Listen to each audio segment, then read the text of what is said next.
Today's conversation with Dr. Lauren Hodges is going to impact your heart and your mind. She literally ministered to us. She spoke to Coach Ivana and to me. She challenged us to be conscious of how we show up, and she's going to do the same thing for you. She's going to challenge you to keep the mission of your life in front of you so that you can show up as the best version of yourself, not just for yourself, not selfishly, but unselfishly for the people that you were made to impact. I'm telling you, watch this show all the way to the end because there's some points that will change your mind, your heart, and your life.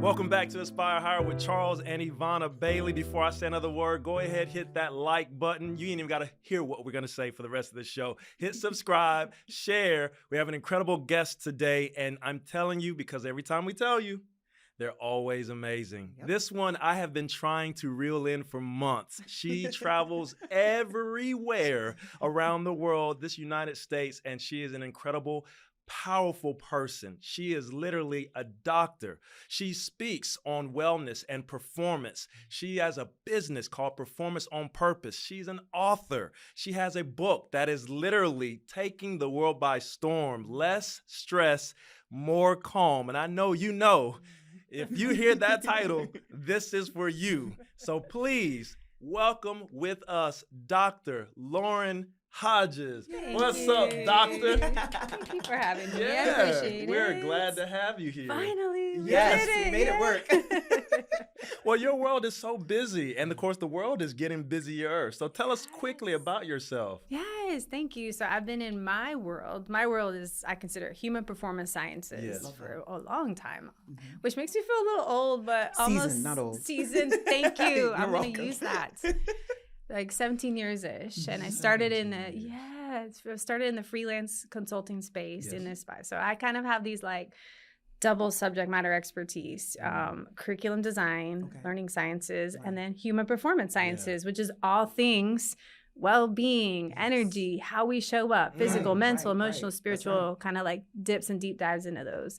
And so I was consulting in that space for a long time, building learning experiences for people in the space, the global leaders in human performance, building courses and digital assets and stuff.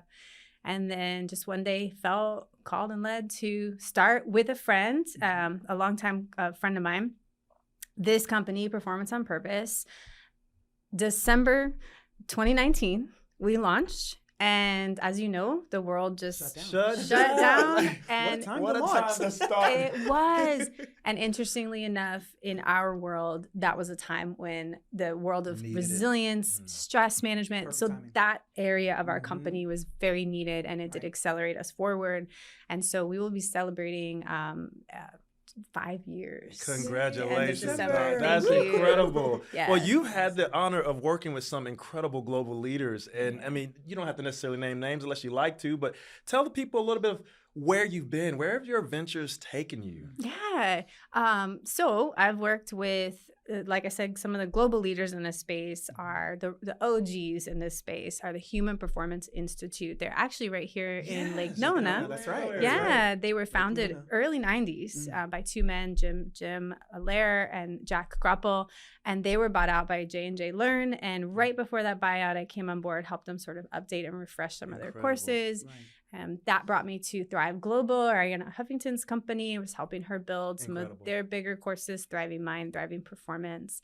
And then my personal favorite, Accenture and Estee Lauder companies have been working. I still work with Estee Lauder companies in their space and help them build their own version of a flagship course in their company, a legacy course in the energy management sciences.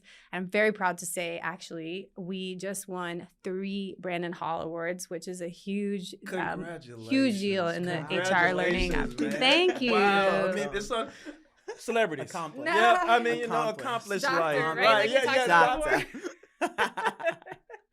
That's so funny. For No, those of you that don't know, Doc was making the joke earlier. She says that one of her friends is like, you're not a doctor, but she is actually a doctor. But it is a good way to keep herself in check and humbled, That's right. Yeah, That's funny. yeah. Had to throw that in. Of course. Yeah.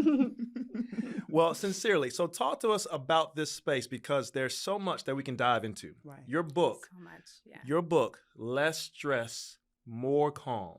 What led you to do this, to take this on? Yeah.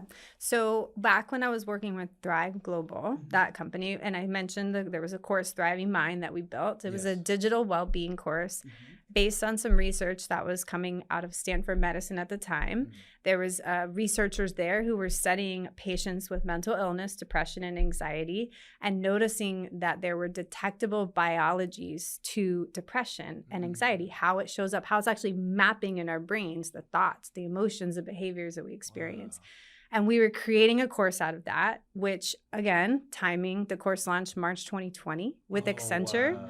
Went on to become the most popular course in Accenture company history. I mean, People Magazine was featuring it. It was a big deal. That's huge. Not because of what I did. No, but certainly just the impact that was being made. What we created, the science that was being leveraged, the innovation coming from that, and just the need in the world at the time. It was just such a blessing, the timing of all of it.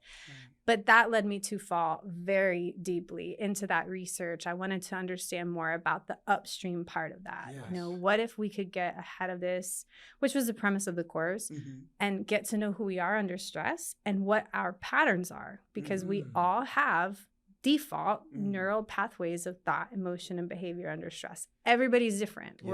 Depends on so many things. Where we were born, our culture, our geography, our race, our gender, our parents, our caregivers, our past bosses and relationships.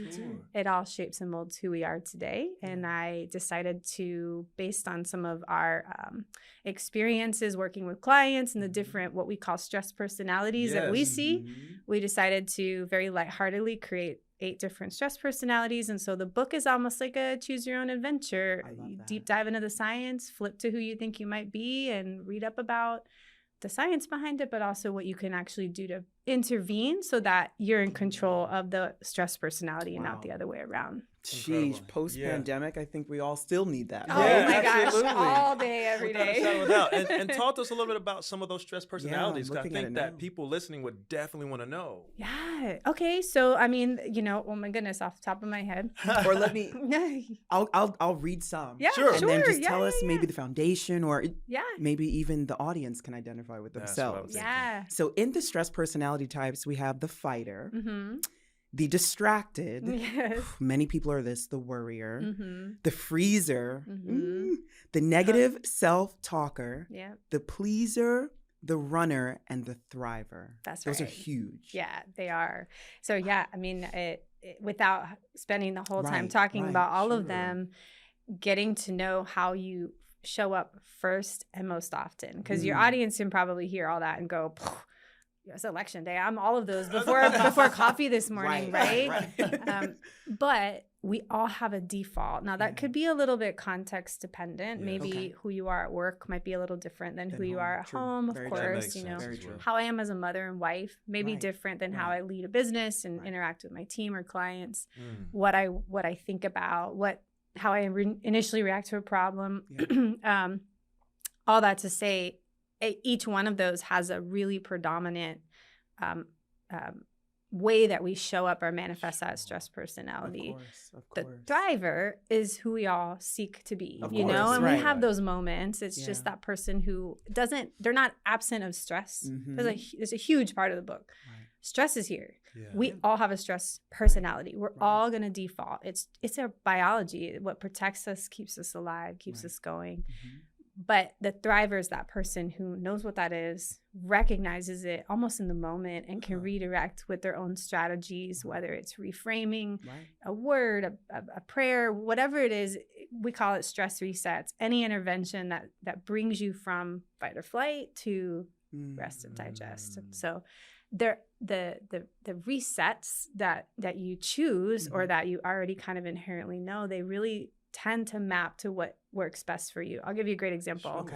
So if my husband is a worrier, which he totally is, And I am a runner, which I totally am. I'm going to want space when there is, a stressful situation. But he likes to lean in, move toward the threat, process, talk it out. He's a finance guy, so he's got a spreadsheet for everything. Yes, I want to logic my way through this. Connection initially works for him, where for me it doesn't. Right. The other side of that is like, let's take meditation as an intervention. Sure. Amazing practice all the time. Doesn't matter. It just changes the brain for the better. It's a great practice. But the type can really depend on how you show up. So a worrier, if you go tell them, hey, go be alone with your thoughts. They're just going to be spinning. Right. Spinning. So that unstructured meditation time is not necessarily most beneficial for that stress personality. So maybe it's something guided, something to bring them back to the present, and then maybe leaning in and talking, where for me, my head is going, I don't want to talk to anybody. So a little bit of unstructured time, a walk, that type of meditation is very beneficial. Interesting. So it's not a blanket statement to say, oh, well, here are some stress reduction or management tips for everybody. It just doesn't work that way. Some of them, sure, sleep, nutrition, exercise, all of us can benefit. But that's where I think the research gets very interesting. I love that. Yeah, incredible. And was it that you noticed that there are so many individuals that fall into these categories that you wanted people to understand kind of like the scope behind it? The science behind it? Is that how you developed all these different ones? Because as I'm thinking about it, in adolescenthood, even in childhood, it'd be so important to understand, like, his stress, my stress, we deal with it differently. But if I had a guide, if I had a system in place to understand me, then I'd be able to understand the environment and even the control of that as well. Yeah. So did that, in a sense, was this something that you noticed humanity fits into these categories and I want to help people understand it? Yeah. Yes, definitely. There was predominant patterns for people. This is based on the research we were doing at Stanford was doing. Wow. And that's not an exhaustive list. This is not some scientifically valid. Right. In fact, I was at a speaking engagement in Atlanta a couple years ago, and I didn't have the fighter on there. And I was doing a keynote, and I said, like I always say, hey, you might invent one for me today, because this might not be you. Evolving science, yeah. Woman came up after, and she goes, I think there's one more you're missing. I'm just get angry. And I said, oh my goodness, you're right. I was putting that in another bucket. Right. And I readjusted the whole thing because she was right. That is a pretty persistent. So then I had to go back to the research, make sure there was validation for that. Yes, there are people who predominantly react as a fight, obviously. I don't know how I miss it. In fight or flight. And there's totally different interventions for that type of person. So, there could be others out there that I just I haven't seen yet, or, but it is based on the research and then a lot of our experience. We've worked with so many clients and coached them through things. And so they've helped us also sort of formulate some of these and helped us come out. And there's stories in the book of certain clients who displayed a certain stress personality and how they manage it now. That's incredible. Yeah. I love that. Yeah, thank you. You want to do yours? Well, marriage counseling. I know, right? Yeah, let's go ahead. But I guess there's a question that needs to be asked then, and you did such a great job setting it all up for anyone who's watching and listening. So the question is how does a person become more aware? That's a good question. So y'all are fit. I can see that. Yes, you go to the gym. Thank you so much. Yeah.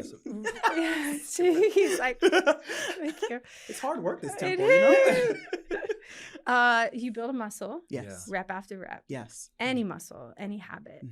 And the habit of self-awareness is a muscle like any other. And so the way to catch these, you're never going to conquer them. Stress reduction is an absolute myth. Stress is out, and it's not a bad thing. Stress could be great. I do believe it's a catalyst for growth. I really do agree with you on that. Listen, you've probably heard of allostatic load. If we didn't have any stress, absolutely, we'd have no growth. We would probably be very vegetative, and not engaged, not purposeful. Right. Stress is not the problem. Right.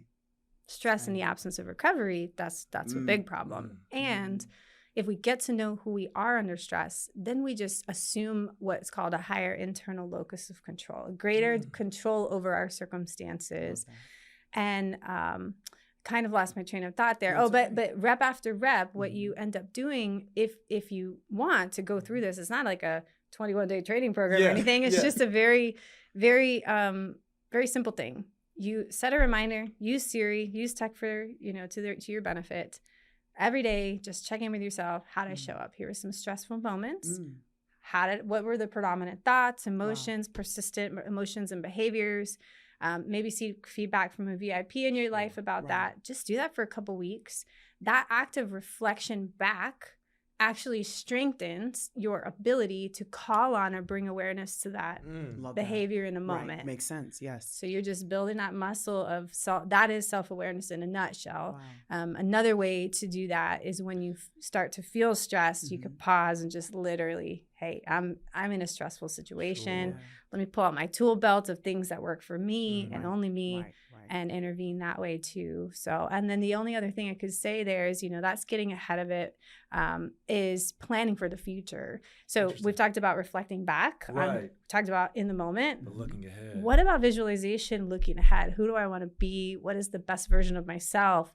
And how can I be that more of the time? And that actually does help you strengthen catching who you don't want to be in the moment. Yeah. Because those are the red flags, the signs and symptoms. And so, or what puts you in a state where you're not your best self. So visualization and anticipation of the future is another way to build self-awareness. Wow. Past, present, future. You tackle it one rep at a time. Wow. Incredible. Yeah. I'm going to do my reps. Yeah, well, we have to. I think we owe it to ourselves. And we speak to you always. We don't just bring guests on to talk to you. We're here learning the same.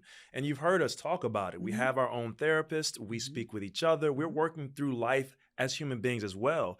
And these are great things you can do and put in practice right now. So I would challenge you.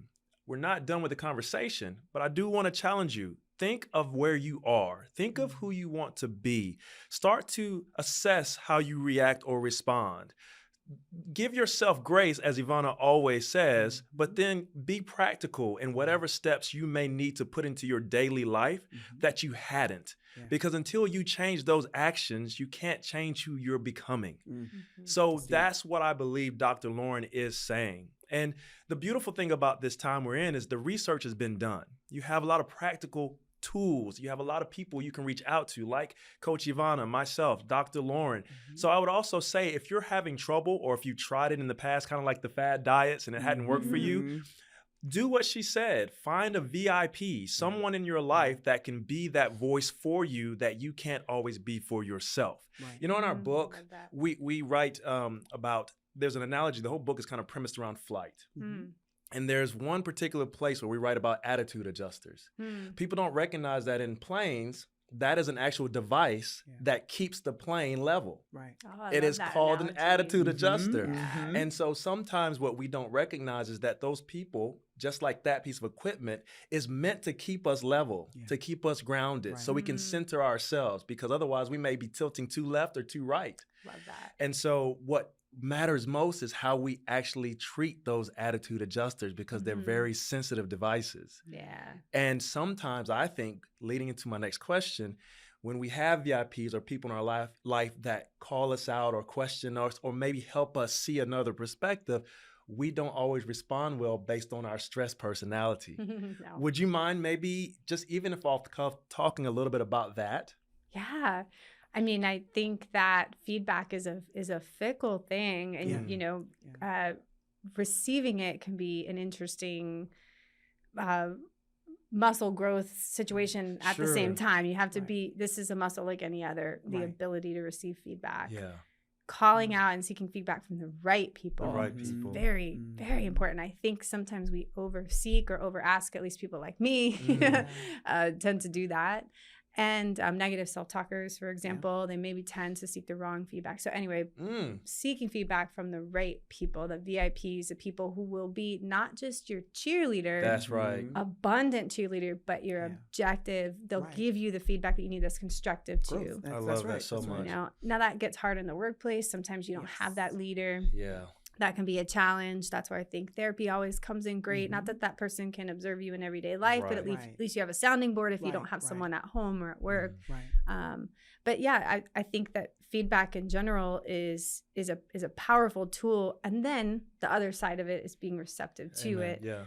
No one that I have ever met in the history of humanity can receive feedback in fight or flight, in a stressful situation. Yeah. So real-time feedback Please. takes a lot of strength Right. and a lot of, you said it earlier, grace for yourself, that I can be both full and wholly me and perfectly perfect. Yeah. And I could use a little bit of adjustment here and there. And so I have to be receptive to that. In order to do that, and I mentioned earlier, I have to recover first in the moment and get back that, nervous system regulation. I got to go see. So I say this from a parent, from a boss perspective. If you're trying to deliver feedback, make sure that person isn't in a fight or flight moment. Yeah. You're saying a lot right now. Right. Absolutely. That is wisdom. If you're receiving feedback, make sure you're not in that space. Wow. One trick, this is a friend of mine, Jenny Susser, longtime colleague, said this to me once. I thought it was the best little hack for if you find yourself in a fight or flight moment, you're trying to calm yourself. She said, ask yourself a stupid question. And I was like, okay, tell me more about that. It sounds so silly. What'd you have for breakfast? What color are your socks? What's your mom's birthday? Okay. What she's doing is trying, and she works with a lot of athletes, professional athletes. She's trying to recruit blood flow back to the new brain, because fight or flight is a primitive and it does stop that flow. It does. It actually engages, you're forced into readjusting those, that fight or flight back. Nervous system regulation. So anyway, my point being, if you are trying to build the muscle of being more receptive to feedback and you recognize my runner's showing up right now, I'm not in a great place. I'm gonna probably say, give me 2 minutes. I'm gonna go breathe. I'm gonna walk. I'm gonna pray. I'm gonna journal, whatever I need to do to come back and then get that feedback. That's not always realistic. Sometimes we have to be receiving feedback real time. In real time, And that, listen, the more you practice it in the opportunities where you can get space, the more you're going to strengthen the muscle of being able to receive real time. Some people have a phrase or an action, a deep breath that they can use to do that real time. Professional speakers and things. Broadcasters, professional athletes. That's the best. That's literally what they have to do. Literally real-time feedback in the moment. My son is 14 years old, but he's a kicker for football. Talk about real-time feedback. You miss that field goal, and you got to be ready for the next play within 2 minutes. And you got coaches yelling at you, you got parents yelling at you, which is wild at 14. And then you've got players that are upset, maybe the fans. So how do you readjust in the moment? So he has to come up with those strategies too. So anyway, I know No, it was a that's- little bit of a tangent, but it was actually wonderful. And to hear that, I'm already thinking about when it comes to the central nervous system and the regulation in that moment. What if you're the freezer? How do you regulate? Ooh. Yeah, that's such a good question. Freezers are a tough one. Yes, I would say of that group, the most volatile. There's two types of freezers, productive and unproductive. Right. The productive freezer is the person who can stuff all of it and go through and move. And they are highly efficient, high performers. I'm talking your C-suite, CEO, of course. first responder, trauma, ER, physicians or nurses, military. They can just be in a very high pressure, turbulent, high demand, VUCA environment and still stay aware and able to adjust. Right. That's great. Good feedback receivers. Of course. The challenge is you cannot stuff emotion without processing it later. And if you continue, you can't stuff negative emotion without unintentionally stuffing all emotion. So you can become numb, freeze, shut down in a metaphorical way. Right. The other freezer, unproductive freezer, is it's like the couch, you get on the couch and you're like, I can't even, binge watch, you're watching Netflix, you're like, you got a long list to do, you're like, no. They can really quickly lose their sense of why and purpose. That's another group. But I say that to say, for that freezer, that can be a really challenging situation. I can imagine. Depending on the type of freezer you are, I'd say feedback could be a challenge or not. Interesting. And then if you stuff those emotions, because you're, wired to be fighting in a sense, in that moment of freezing, I'm thinking like, well, post-traumatic stress and the disorders that come with that. Did I say something there? No. It's just, that's a whole, that's like a level up conversation, right? Absolutely. Definitely. Next level, right. Yeah. She always wants to raise the bar. You really want to go there. I said I got quotations around the... but understood. Go ahead.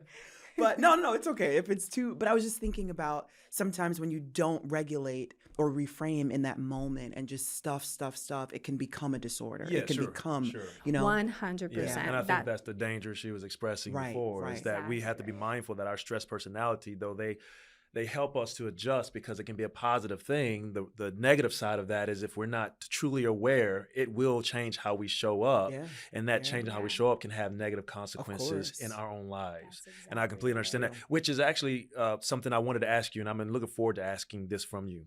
So there's a popular buzzwords, show up, right? Mm-hmm. You hear this everywhere. A lot of keynote speakers and people in our field say it, but I believe that some people are really confused on what that means. Yeah.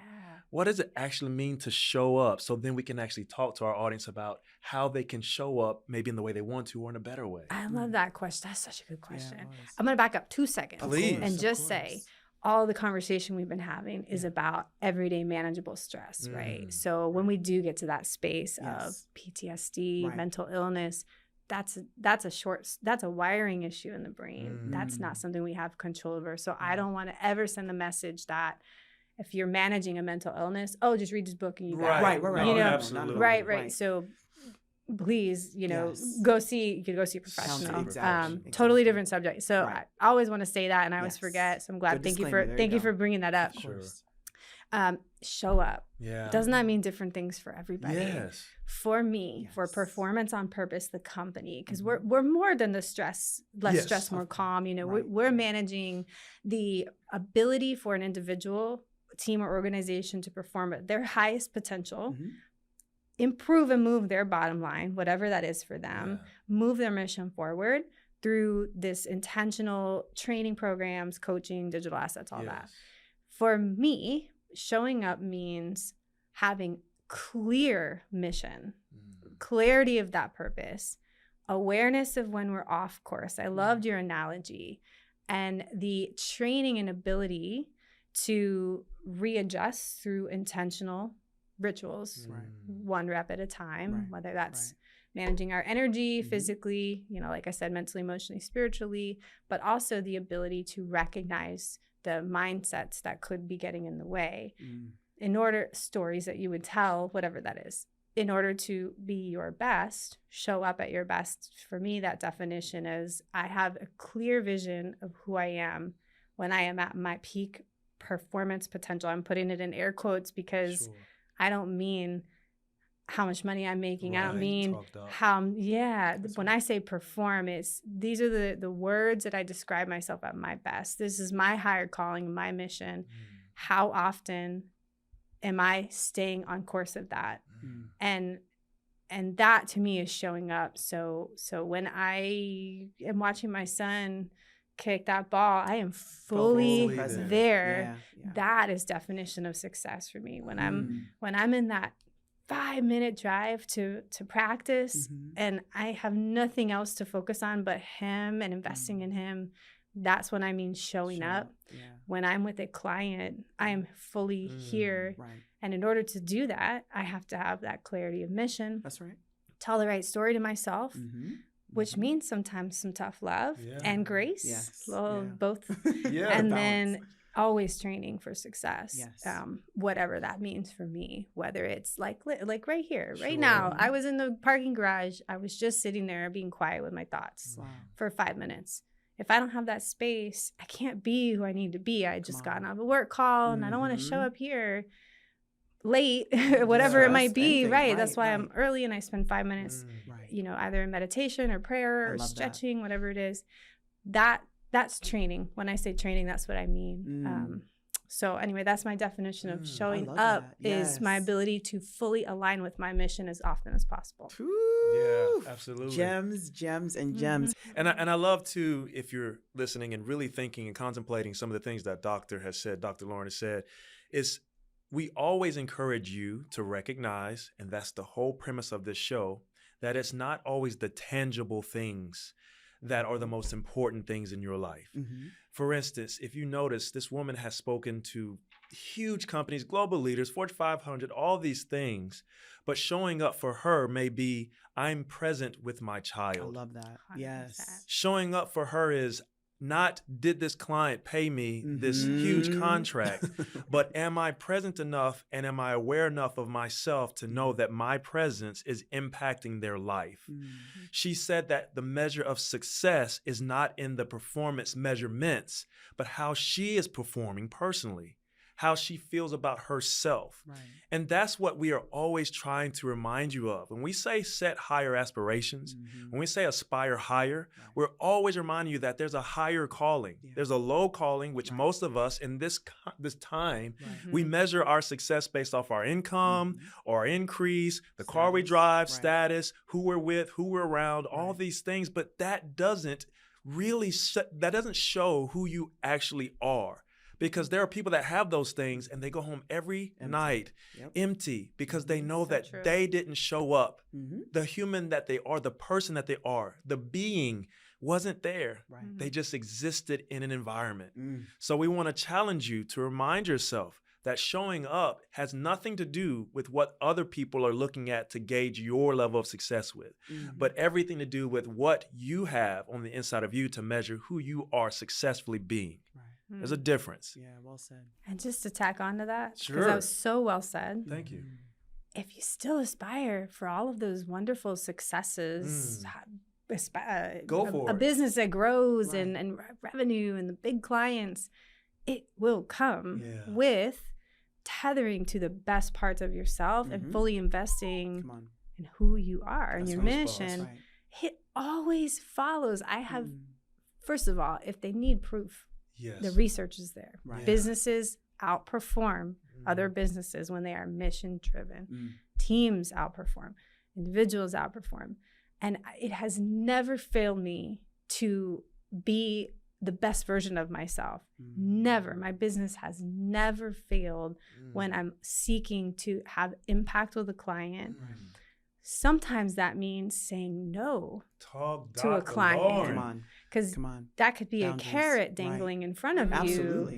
you to work with. Awareness. Right, Yeah. right, So and that assess sometimes that That's means right. saying no. And I've had Yeah. this conversation with my work best friends, you know, the fellow women entrepreneurs. And sometimes it's so hard to say no to that Yeah. big number. Right. But if that person, if you're not going to move the needle in that organization, you have to have that honest conversation and say, our values are not aligned. And that's never failed me. Wow. So, and that's a hard, tough conversation. That's That's a talk very- about It's giving like- feedback. Yeah. Huge. Yes. There, I will not name names, but there are some Yeah. couple of big names that we have had to say, this is not moving the needle. I can't accept this contract anymore.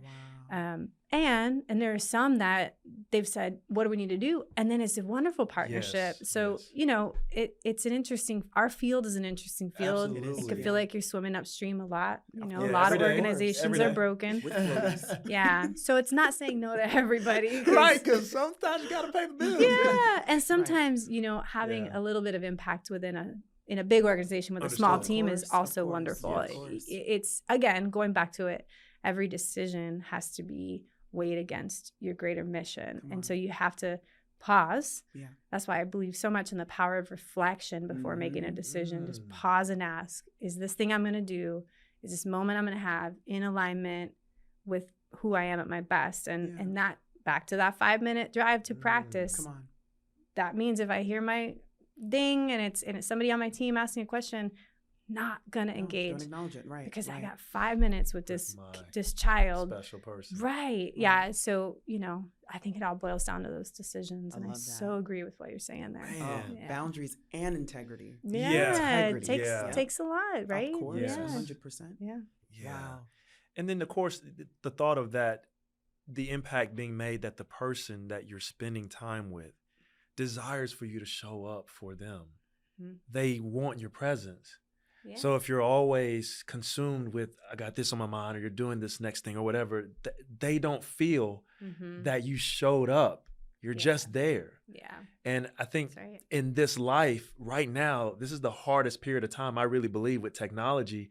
I could say this even as a husband and with spouses and kids, So where bad. everything is always pulling on our attention. And then honestly speaking, at any second, we can give ourselves to something that has nothing to do with the most important Mission or thing purpose, yeah. Mhm. or the person in our life. Yeah, it is. It's so true. The technology is Distracting. so distracting. Yeah. So distracting, and it's Mhm. hard, it's very hard to practice that in It a is. home, especially with kids whose language is Totally different. so And different. and trained even at school. I mean, Yeah. let them Yeah. cook, Mom. Let them Yeah. cook. Like, These phrases. I still don't understand half of them. Let them cook. Like, let it simmer, let it boil. What are you What? talking about? and it's Yes. sad that we're Bake? you know, I don't our know. kids and the young people we impact, they have no idea how cool all of us actually I are mean, or were. Clearly. Yeah, But no. I'm saying, but we have no clue No. already. We've aged ourselves. We don't Yeah. know what is It's a going on. different But world. anyway, It's a Oh, different it world. really, really is. Yeah. But yeah, just, protecting that time fiercely. That's Yeah. hard. That's hard work. It's Probably extremely the hard. hardest thing we do as parents, for whatever it's worth. Right. Sure. Just protecting time away from that phone right now. Woo. Yeah. Absolutely. It's hard. It's hard, Mhm. but It it's is a hard. necessity we have to do Of if we say we course. care about the people we That's care right. about. That's the big thing. Well, we do a lot of coaching, Mhm. and some of the hardest conversations you can have with someone, ask them, what would you never surrender no matter what? Ever. If everything was taken from you, Mm. what would you never surrender? What are they typically going to say? Family, Yeah. faith, Right. maybe. And then you ask the hard question. How often are you unintentionally surrendering that daily? In what areas of your Wow. life? There's a And leak. I love you that. could bring people to tears with Yeah, that Because question, they recognize. myself included. Right, Yeah, right. gosh, I really am. I'm saying this, But but I'm doing this. Right, right. and reconciling that is where really the growth the magic starts to happen Right. for a lot of our leaders that we work with. It's Wow. it's such great work. It's such inspiring work. My coaches are incredible people, and the work that they do and those hard questions that they ask, Mhm. delivered the right way, can have a lot of great impact downstream on someone's life. Yeah. But you got to ask it, and Come to on. yourself too. That's right. That's hard. That's extremely hard. Mhm. Wow. But I want maybe you can ask or provide the audience with either strategies or tips, or maybe just a question to ask during this time. Mhm. We have a lot going on. Yeah. Economically, socially, politically, it's a lot going on. But maybe help them understand how they can ask certain things or be in a certain space to Yeah. actually evaluate who they are. Yeah, the greatest recommendation I could make, because there's a lot of stuff we talked about, Yes, ma'am. managing stress. Of What's your course. mission? What are the Yes. stories you're The telling? types, How are you everything. training? Mm-hmm. If I could make one recommendation, fiercely protect a pocket in your day or week for reflection. Just that. Wow. Because there's questions we could ask ourselves, a million of them. Right. Am I aspiring higher? Right. Am I who I say I want to be? Am I showing up? What's my Mhm. stress personality? Right. What are the ways that I can intervene on that? What's my mission? What's the story I tell? The surrender. What's the Yeah. story I tell there? If you just protect the time, that one habit can change everything. Fridays, noon, that's my date with myself. 15 minutes, that's all I need. No screens, no computers. I don't even journal. I mean, I have a journal, like a physical Yes, journal. I of don't have a course. Yes. device. Right. And I'm just sitting there saying, how did I show up this week? Where was I off course? Where do I need adjustment? Wow. Business wise, are we living into our mission? Are we on course of our strategy? Whatever questions pop up for me, how often was I the runner this week? What did I do? Everything comes up in that for me. And so if I'm asking a question of the audience, it is, how often are you pausing for reflection? Not to do Right, anything, right. just to be and let those questions come to you. Wow. And that practice I promise it will change everything. Just Wow. having that moment of unstructured reflection time. I love that. And Yeah. just to speak to what you're saying, because I actually practically did that 2 days ago. Yeah. I was stressed going to another meeting, and I took out bubbles in my car and I started to just blow bubbles. And I was getting frustrated because it didn't work easy like when I was a child, but I did it. And in that moment, I said, how can I get to a space where I feel at peace, where I feel like even though work is coming and this is coming, I get that, but I need to reflect in a moment of just like childlike fun, you know? And sometimes even the small things, even as adults, we're just, you know, we're big little kids. exactly. Yeah, right. We just need a moment. And taking that moment, I was like, you know what? That worked. And I went even less stressed to the meeting without even realizing that, you know? Less stress, more calm. That's right. And that's a recovery part, right? Yes. It's not the stress that gets us. Yes, the recovery. That's right. Inadequate recovery. You look at that same stressful situation very differently after blowing bubbles. Yeah, and it's the same situation. Yeah, then if you were like rushing, getting off your phone, walking into that meeting, what kind of energy do you bring to it? That's right, stress. And you have to protect your energy. I think that's what she's saying, and being conscious of that. We have to be a safeguard, not just for ourselves, but also others. Yeah, that's right. Because Exactly. ultimately, that's what we're trying to do. Yeah. Our existence is making a great impact, and it's making an impact whether we're aware of it, care about it, or want it to do it. It's going to happen. So we might as well take the ownership and say, at this point in time, what can I do to get myself to who I am at my peak? Because that's ultimately where I want to live. I want to thrive. That's right. And whether that means getting a good workout, getting a good night's sleep, a healthy snack, whatever it is. I mean, today of all days, I was very cognizant. I want to wake up today and just have positive energy, be joy, whether it's the lady at Dunkin' Donuts. I felt when I saw you. Oh, joy. good. That's what I'm always hoping for. But whoever you interact with on the today of all days, you know, I don't care who you voted for. That's right. I care that you had some sort of positive energy come your way today. What can I give? How can I do? But you can't do that unless you are protecting your energy.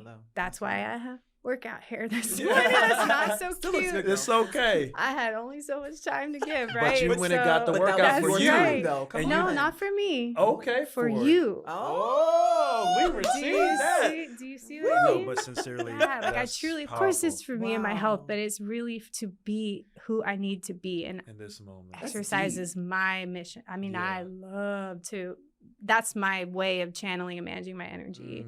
So it's for someone else. For us. Yeah, but I think that's Her best beautiful, self. man. And To I was present thinking that. I about you love this that. morning during that workout. isn't that cool? But that speaks a lot. Beautiful. To me. I think it speaks a lot to our audience. Yes. Because that's a practical example of someone living it and not just teaching it, which we talked about earlier, but we won't talk about now for another conversation. Right.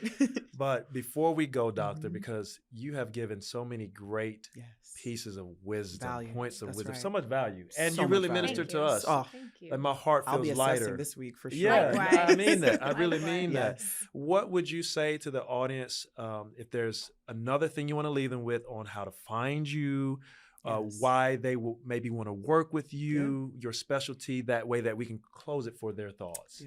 Just we operate in the corporate space, but that doesn't mean that I'm not available for questions. So someone who isn't in a position to make decisions like that, you know, but we, like I said, we offer training programs. We offer professional executive coaching as performance coaching. So it kind of rides that intersection of leadership development and human capacity.